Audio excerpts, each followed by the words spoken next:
Waliaula KTN News.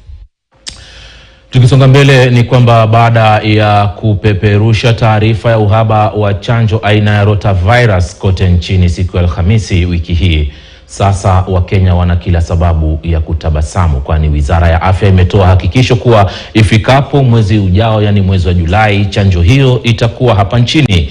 Uhaba wa chanjo hiyo ambayo hutolewa kwa watoto wachanga ili kukabiliana na kuendesha ilisababishwa na changamoto za ugavi wake ulimwenguni kote. Mwanahabari Gloria Milimu alifuatilia taarifa hiyo na sasa anaarifu zaidi.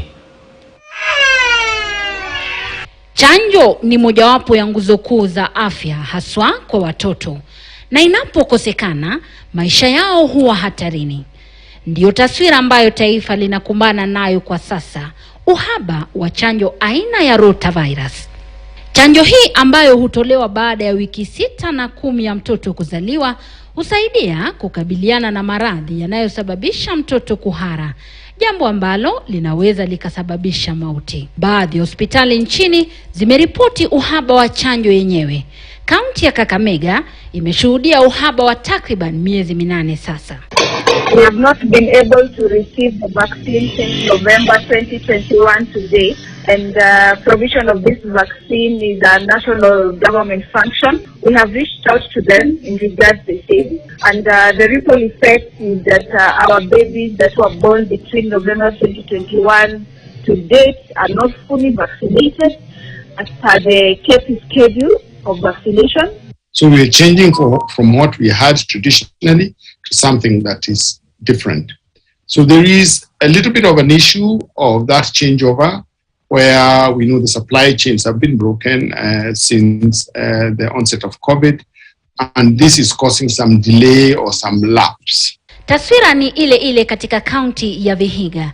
The shortage has been there for the past 3 months, but I know it has been there for this period because the division is allowing the one in circulation to be depleted, so that when the multi-dose vial is introduced, we will be having a uniform reporting, a uniform administration, and a uniform system of how the vaccine is being administered to the children.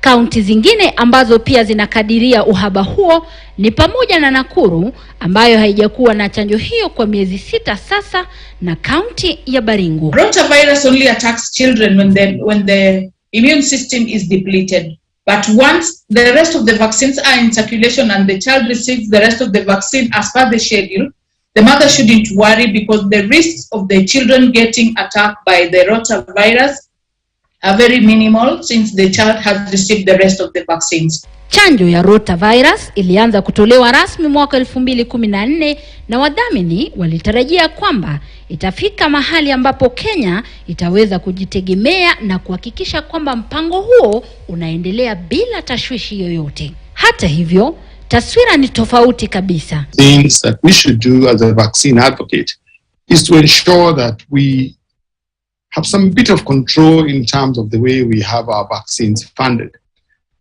And the whole concept of a vaccine law or immunization law, ring fencing of monies that relate to immunizations. We've talked a lot about that for a very long period of time.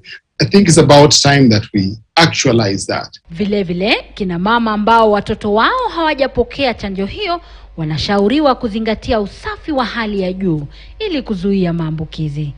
Gloria Milimu, KTN News.